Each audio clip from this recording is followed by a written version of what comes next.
es saber de quién eres residente fiscal. ¿Esto por qué? Porque al país del cual tú seas residente, a ese le vas a integrar el pago de tu contribución respecto de los ingresos a nivel mundial. Porque yo, mexicano, puedo tener ingresos en Alemania, en España, en Estados Unidos. Sí, pero ¿de qué país eres residente? De México. Perfecto. Entonces, a Estados Unidos le vas a pagar el impuesto correspondiente de los ingresos que obtuviste allá. En España le vas a pagar el impuesto correspondiente respecto del ingreso obtenido en España. Pero a México le vas a pagar de los ingresos de México, más los de Estados Unidos, más los de España. Esa es la estructura normal del impuesto sobre la renta, que entonces, por eso es que siempre hablamos de una renta mundial y de la residencia. Vean cómo entonces es que empezamos a cachar todos estos conceptos. De hecho, por eso es que se tiene la necesidad de celebrar ciertos convenios, los famosos tratados para evitar doble tributación. Porque, como les estoy diciendo, una vez que yo determino de quién eres residente y a él le vas a declarar respecto de la renta mundial, luego entonces podría darse el supuesto de que pagues impuestos en Estados Unidos y también pagues impuestos en México. Una doble tributación sobre el mismo ingreso. En un estricto sentido, ¿es posible? Sí, sin mayor problema. Pero justo para evitar una afectación al contribuyente, se firma este tipo de tratados para que Estados Unidos reconozca el impuesto que sus residentes pagan a México, se les reconozca como un impuesto pagado en Estados Unidos y viceversa, que el impuesto que pagaron los mexicanos, los residentes fiscales en México, que pagaron en Estados Unidos, México se los reconozca. Hago la precisión porque el hecho de que seas mexicano no implica tu residencia en México, tu residencia fiscal en México.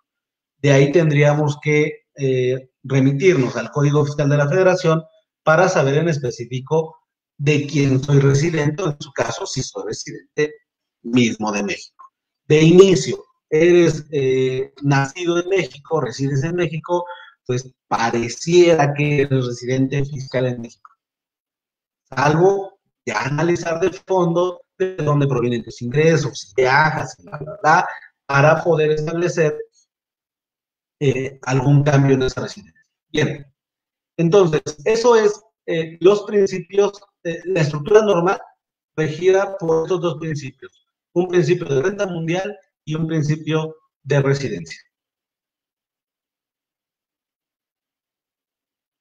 Ahora, en el segundo apartado hablamos de impuestos sobre la renta de personas físicas y allá nos refiere a una estructura normal consistente en un esquema global de ingresos que obliga a la acumulación de todos los ingresos netos independientemente de su naturaleza y son grabados con una tarifa progresiva. A diferencia, las físicas de las morales están pagando impuestos, un título 2 paga su impuesto sobre la renta en una tasa del 30%. Las personas físicas estamos grabados a una tarifa progresiva, que actualmente si tú revisas tu artículo 152 de la Ley del Impuesto sobre la Renta, encontrarás esa tarifa que va desde un 1.92% y hasta un 35%, con diferentes sectores. Esa tarifa conformada por un límite inferior, límite superior, una cuota fija y un porcentaje a aplicarse sobre el excedente del límite inferior. Entonces, es por eso que la estructura normal de las personas físicas es que a mi esquema global de ingresos voy a dar una acumulación independientemente de la naturaleza y los grabamos a una tasa progresiva. Bien, después estamos hablando de temas generales, ya ahorita lo aterrizamos a una especial. En materia de IVA, recuerden que a IVA le interesa el valor de actos o actividades. A renta le interesaba el ingreso. Y aquí estamos hablando entonces de un elemento de la contribución, que es el objeto. Un objeto de la contribución es qué quiere grabar. Y entonces, ahorita que vimos los dos iniciales, un impuesto sobre la renta empresarial, un impuesto sobre la renta de personas físicas, ¿cuál es el objeto de este impuesto? El ingreso. En materia de IVA, el objeto es el acto o actividad, y en específico, el impuesto irá sobre el valor de estos. Luego, entonces, la estructura normal grava el valor agregado de todas las etapas del proceso productivo, la comercialización y la venta al consumidor final. Y aquí resulta relevante identificar muy bien quién es el contribuyente del impuesto y quién es el que termina resintiendo en realidad el impuesto, que no es lo mismo. Porque probablemente todos los que estemos aquí, todos pagamos un IVA en el momento de que nosotros consumimos algo, pero no todos podemos acreditar ese IVA, lo que entonces nos convierte en ser meros consumidores finales y que nuestra economía se ve resentida por esa contribución.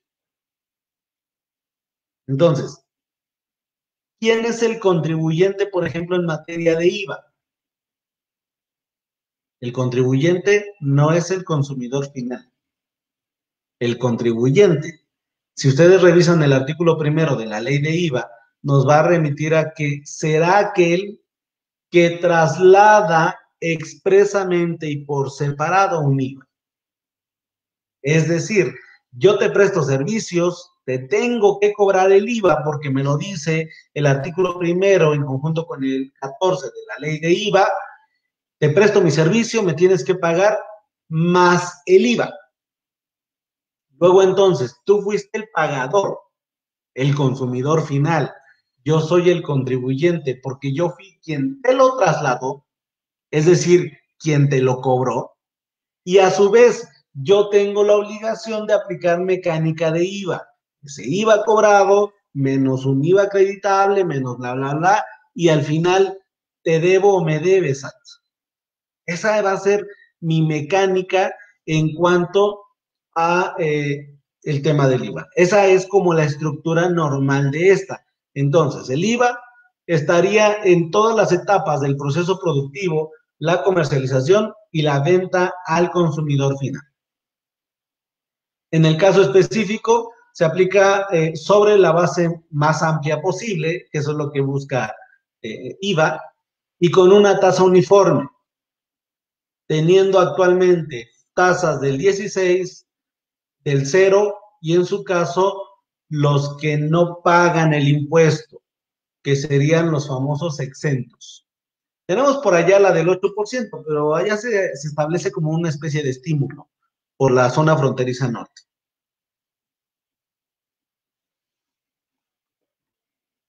Ahora, en materia de impuestos especiales, los impuestos especiales en una estructura normal también es la que se aplica con una tasa adicional o con una cuota. Es lo que se le conoce como una tasa ad valorem o una cuota específica sobre la base de ese producto o servicio. A diferencia, el impuesto especial sobre producción de servicios, a diferencia de un IVA, a veces se intenta asimilar mucho, ¿eh? A veces se les dice que son lo mismo, pero en realidad, o que es el mismo tratamiento. No lo es. Recuerda que de esencia, el impuesto al valor agregado, lo que viene es a agravar el consumo. Eso es lo que busca. Y en el Inter, quienes sean contribuyentes tendrán la posibilidad de al impuesto cobrado reducirle el impuesto pagado, lo que no puede hacer un consumidor final. Él termina resintiendo en su economía. Esa es la esencia de un impuesto al valor agregado, un impuesto al consumo. Pero en el caso del impuesto especial, eh, el impuesto especial sobre producción y servicios es un impuesto más de control. De hecho, si ustedes analizan, sería un impuesto inhibidor del consumo. Intento controlar todas esas enajenaciones, todos los consumos, a través del establecer ciertas cuotas o ciertos porcentajes al valor del producto o servicio. ¿Con qué finalidad? Muchos de que sea mucho más costoso, lo que implicaría que el tener que consumirlo me afectaría en mi economía, luego entonces mejor trato de evitar. ¿Y por qué buscan normalmente esto? Bueno, si ustedes revisan ciertos productos o servicios que graba el IEPS, pues tiene una afectación directa, ya sea con la persona directamente, con el individuo, o con el medio ambiente. Entonces, ¿qué es lo que viene a hacer el IEPS? Agravar eso. Si te va a afectar a ti como persona o va a afectar al medio ambiente, pues imponle esa contribución. Luego entonces tratarán de casi no hacerlo. Se supone. Por lo tanto, un impuesto especial no trae como principal objetivo un tema recaudatorio. No lo es. Pero en el Inter, pues resulta que es beneficioso el establecer este tipo de contribuciones, porque pues yo te estoy diciendo que no lo consumas, pero como tú lo estás consumiendo, estás provocando el pago de esa contribución, luego entonces a mi estado pues me conviene, estoy recaudando, pero ojo, estoy partiendo de que de que el impuesto no nace con esa finalidad. Es como un efecto secundario la recaudación.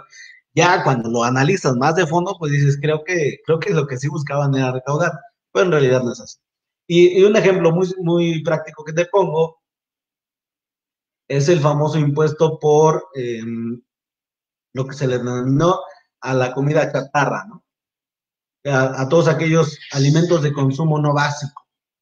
¿Qué dijeron? Bueno, pues como en México somos el número uno a nivel mundial en obesidad, pues vamos a inhibir el consumo. ¿Cómo lo hacemos? Pues a través de grabar a ciertos productos que no contribuyen a una sana alimentación y que podría provocar a su vez en algún momento ciertas complicaciones en la salud, pues entonces imponles una contribución, lo que provocará que ya casi no lo consuman. Y la pregunta es, ¿realmente dejaron de consumirlo? Nada. ¿Qué provocó? Una mayor recaudación. No se cumplió el objetivo para el que nacía. Claro, se intenta seguir teniendo, pues, porque son impuestos inhibidores de consumo.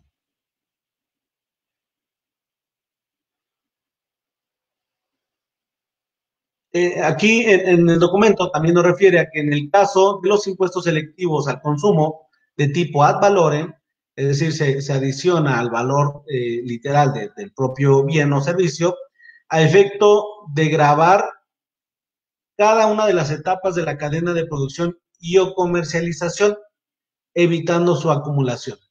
Por eso es que, a diferencia de IVA, en el IEPS solamente algunos son contribuyentes, otros son meros consumidores y pagadores de impuestos, los que lo resienten. Ejemplo, en el caso de bebidas alcohólicas, pues el contribuyente, ¿quién es? A ver, ¿quién me ayuda? Tenemos al productor, al importador, al de la comercialización, a la vinatería que tienes en la esquina. Y a ver, nada más comenten, el de la vinatería que tienes ahí a la vuelta de la esquina, ¿es contribuyente de IEPS, sí o no?